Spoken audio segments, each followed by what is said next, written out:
ರಘುವರನ್ ಇವರ ಹೆಸರಿಗಿಂತ ಇವರು ಆಕ್ಟ್ ಮಾಡಿರುವಂತ ಮೂವಿಗಳನ್ನ ನೀವೆಲ್ಲರೂ ನೋಡೇ ಇರ್ತೀರಾ.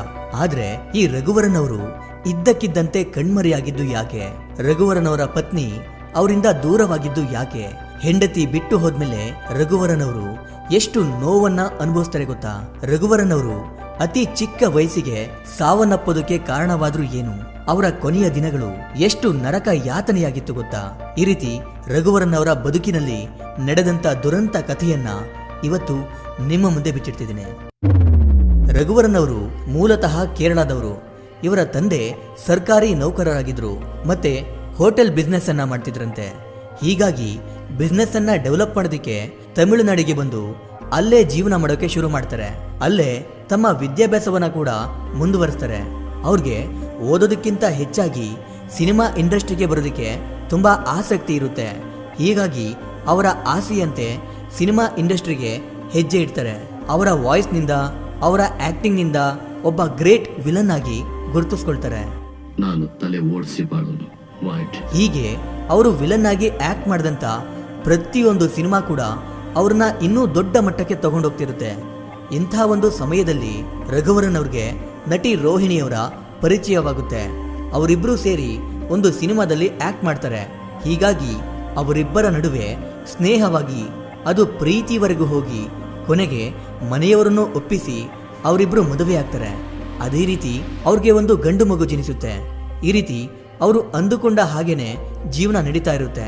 ನಟಿ ರೋಹಿಣಿಯವರು ರಘುವರನ್ ಅವರನ್ನ ಮದುವೆಯಾಗೋದಕ್ಕಿಂತ ಮುಂಚೆಯಿಂದನೂ ರಘುವರನ್ ಅವರು ಆಗಾಗ ಮದ್ಯಪಾನ ಮಾಡ್ತಿದ್ರಂತೆ.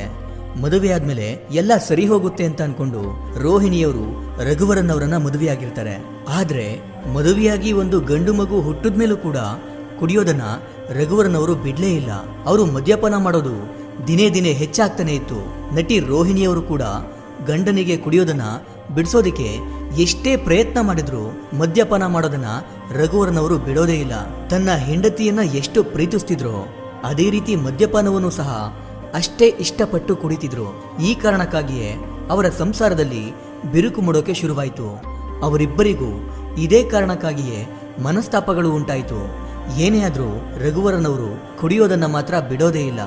ಈ ಕಾರಣಕ್ಕೆ ಬೇಸತ್ತು ಹೋಗಿದ್ದ ನಟಿ ರೋಹಿಣಿ ತನ್ನ ಗಂಡನ ಕುಡಿತದಿಂದಲೇ ಎಲ್ಲಿ ನನ್ನ ಮಗನ ಭವಿಷ್ಯ ಹಾಳಾಗ್ಬಿಡುತ್ತೋ ಅಂತ ಅನ್ಕೊಂಡು ರಘುವರನ್ ಅವರನ್ನ ಬಿಟ್ಟು ಹೊರಟೋಗ್ತಾರೆ.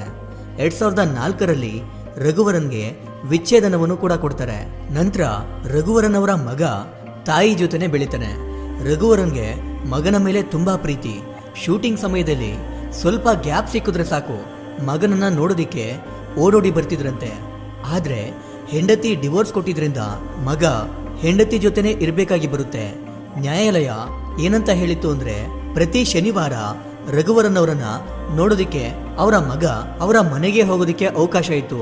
ರಘುವರನ್ ಅವರು ತನ್ನ ಮಗ ತನ್ನನ್ನ ನೋಡೋದಿಕ್ಕೆ ಯಾವಾಗ ಅವರ ಮನೆಗೆ ಬರ್ತಿದ್ನೋ ಆಗ ರಘುವರನ್ ಅವರು ಸಂತೋಷದಿಂದ ಅಳ್ತಾ ಇದ್ರಂತೆ. ಅದೇ ರೀತಿ ತನ್ನ ಮಗ ಮತ್ತೆ ಹಿಂದಿರುಗಿ ತಾಯಿ ಮನೆಗೆ ಹೋಗ್ತಿದ್ದಾಗ್ಲೂ ತುಂಬಾ ಬೇಜಾರು ಮಾಡ್ಕೊಂಡು ಅಳ್ತಾ ಇದ್ರಂತೆ.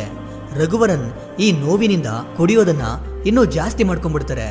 ಇದರಿಂದ ಅವರ ಆರೋಗ್ಯ ದಿನೇ ದಿನೇ ಹದಗೆಡುತ್ತಾ ಬರುತ್ತೆ. ಯಾಕಂದ್ರೆ ಅವರು ಯಾವಾಗ್ಲೂ ಕುಡಿತಾನೆ ಇದ್ರಂತೆ. ಹೀಗಾಗಿ ಅವ್ರಿಗೆ ಕಿಡ್ನಿ ಸಮಸ್ಯೆ ಶುರುವಾಗುತ್ತೆ. ಅದರ ಜೊತೆಗೆ ಅವರಿಗೆ ಡಯಾಬಿಟಿಸ್ ಕಾಯಿಲೆ ಕೂಡ ಬರುತ್ತೆ. ಈ ಕಾಯಿಲೆಗಳು ಅವರ ಆರೋಗ್ಯವನ್ನ ಇನ್ನೂ ಹಾಳು ಮಾಡ್ತಿರುತ್ತೆ. ಇದಿಷ್ಟೇ ಸಾಲೋದಿಲ್ಲ ಅಂತ ರಘುವರನ್ ಅವರ ದೇಹದ ತೂಕ ಇದ್ದಕ್ಕಿದ್ದಂತೆ ವೇಗವಾಗಿ ಕುಸಿಯೋದಕ್ಕೆ ಶುರುವಾಗ್ಬಿಡುತ್ತೆ. ಅವರ ದೇಹದ ತೂಕ ತುಂಬಾ ಕಡಿಮೆಯಾಗುತ್ತೆ. ಮೊದಲೇ ಅವರು ತುಂಬಾ ಸಣ್ಣ ಇದ್ರು. ಆದ್ರೀಗ ಅವರ ದೇಹದ ತೂಕ ಇನ್ನೂ ಕಡಿಮೆಯಾಗ್ತಿದ್ರಿಂದ ಅವರಲ್ಲಿ ಆತ್ಮವಿಶ್ವಾಸ ಅನ್ನೋದೇ ಇರೋದಿಲ್ಲ. ಅವರು ತುಂಬಾ ಸಣ್ಣ ಆಗಿದ್ರಿಂದ ಅವರಿಗೆ ಸಿನಿಮಾ ಅವಕಾಶಗಳು ಸಂಪೂರ್ಣವಾಗಿ ನಿಂತೇ ಹೋಗುತ್ತೆ. ಅವರ ಧ್ವನಿ ಕೂಡ ಬದಲಾಗ್ಬಿಡುತ್ತೆ. ಇದು ನಿಜವಾಗ್ಲೂ ನಟ ರಘುವರನ್ ಅವರೇನಾ ಎನ್ನುವಷ್ಟರ ಮಟ್ಟಕ್ಕೆ ಎಲ್ಲವೂ ಬದಲಾಗಿತ್ತು. ದೇಹದ ತೂಕ ತುಂಬಾ ಕಡಿಮೆಯಾಗಿತ್ತು. ಅವರ ಧ್ವನಿ ಕೂಡ ಬದಲಾಗಿತ್ತು. ಮುಖ ಕೂಡ ಬದಲಾಗಿತ್ತು. ಒಂದು ಕಾಲದಲ್ಲಿ ದಿನಕ್ಕೆ 2ರಿಂದ 3 ಭಾಷೆಯ ಸಿನಿಮಾ ಶೂಟಿಂಗ್ಗಳಲ್ಲಿ ಓಡಾಡ್ತಿದ್ರು. ಆದ್ರೀಗ ಅವ್ರಿಗೆ ಸಿನಿಮಾ ಅವಕಾಶಗಳೇ ಸಂಪೂರ್ಣವಾಗಿ ನಿಂತು ಹೋಗಿದ್ರಿಂದ ಆ ನೋವನ್ನ ತಡ್ಕೊಳ್ಳೋಕೆ ನಟ ರಘುವರನ್ ಅವ್ರಿಗೆ ಸಾಧ್ಯವಾಗ್ತಿರ್ಲಿಲ್ಲ. ಆದ್ರೂ ಅವರು ಅವರ ನೋವುಗಳನ್ನ ಯಾರ ಹತ್ರನೂ ಹೇಳ್ಕೊಳ್ತಿರ್ಲಿಲ್ವಂತೆ. ಒಂದ್ ಕಡೆ ಇಷ್ಟಪಟ್ಟು ಮದುವೆಯಾದಂತ ಹೆಂಡತಿ ಬಿಟ್ಟು ಹೋಗಿದ್ರು, ತನ್ನ ಪ್ರೀತಿಯ ಮಗ ಕೂಡ ಜೊತೆಗಿರ್ಲಿಲ್ಲ. ಮತ್ತೊಂದ್ ಕಡೆ ಕಿಡ್ನಿ ಸಮಸ್ಯೆ, ಡಯಾಬಿಟಿಸ್, ದೇಹದ ತೂಕ ಕಡಿಮೆಯಾಗಿದ್ದು, ಈ ಕಾಯಿಲೆಗಳಿಂದ ಚೇತರಿಸಿಕೊಳ್ಳೋಕೆ ಆಗದೆ ಇರುವಂತ ಸ್ಥಿತಿಗೆ ತಲುಪ್ತಾರೆ.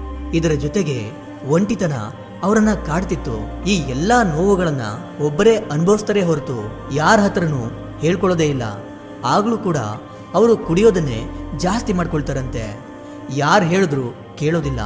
ಕೊನೆಗೂ ಬಹು ಅಂಗಾಂಗ ವೈಫಲ್ಯದಿಂದ ಕಾರ್ಡಿಯಾಕ್ ಅರೆಸ್ಟ್ ಆಗಿ ಕೇವಲ 49 ವರ್ಷಕ್ಕೆ ಸಾವನ್ನಪ್ತಾರೆ. ರಘುವರನ್ ಅವರು ಎಂಥ ವ್ಯಕ್ತಿಯಾಗಿದ್ರು ಗೊತ್ತಾ?